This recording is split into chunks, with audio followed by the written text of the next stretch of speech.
Hello, magandang hapon sa lahat.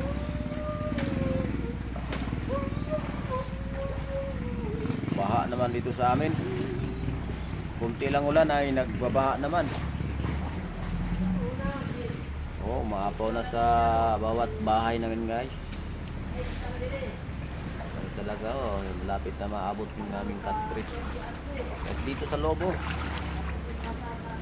Oh, tingnan mo guys, yung kasama ko nagbubog na sa country, nasa tubig. Malalim na talaga. Kape. Time to kape, guys. Oh, yung Time to kape, guys. TV namin eh. Tingnan nyo. Yung tubig dito, guys. Makati.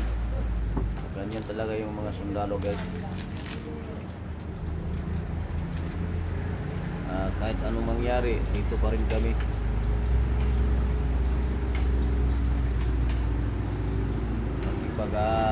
Isa. Kahit umulan at Ito, guys. bumagyo Kape man. ko. Pagpataba, guys. Pataba. Vitamin to. Pataba daw, guys, oh. Yung kasama ko, guys, oh. Pang 30 pataba. pesos, guys. 20 pesos lang daw yung kape niya. Nagkakape na lang, guys, kasi sobrang lamig naman.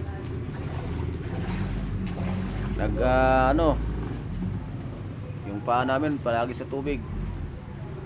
Delikado tayo dito, baka makalipo nga yung paa natin. Pero nilisan lang natin para Ng asukar, guys.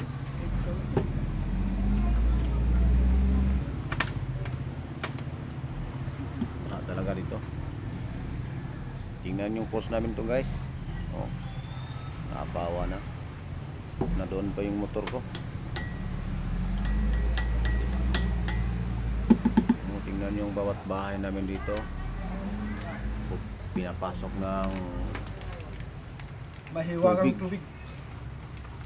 mahiwagang tubig. Oh, tingnan yung kasama ito nagkudkod ng lubyo. Niyog. Itong isa, oh, hindi pa natapos nagtimpla ng kape. Ganyan talaga ang buhay namin ng mga army kapgo. Kapgo man talaga kami. May sinumpang tungkulin dito sa bayan ng ating bayan. Kahit anong mangyari ay hindi kami susuko. Kahit umulan at bumaha man, nandito pa rin kami. Inang bayan. Pagserbisyuhan namin ang inang bayan na walang halong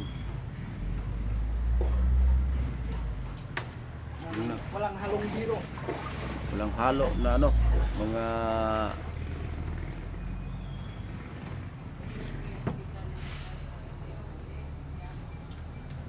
Dito, ano naman? Lighter kagaw. dito.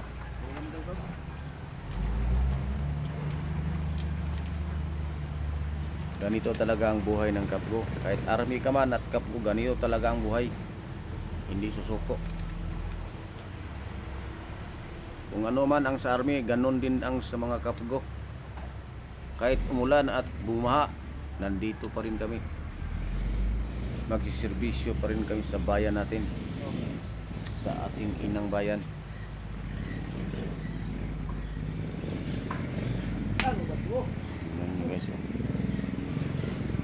At yung aming bakod. Apawan na talaga ng tubig dito, eh. Kunti lang man yung ulan, pero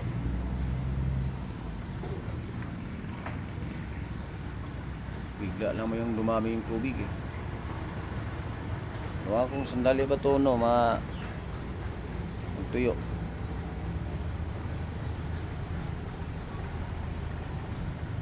Wala na sanang ulan, magtuyo na to.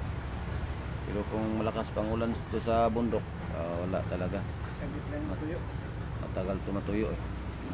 Isang araw. Bukas pa yan. Oh, ito bukas ba ito magtuyo? Kasi may ulan pa man siguro.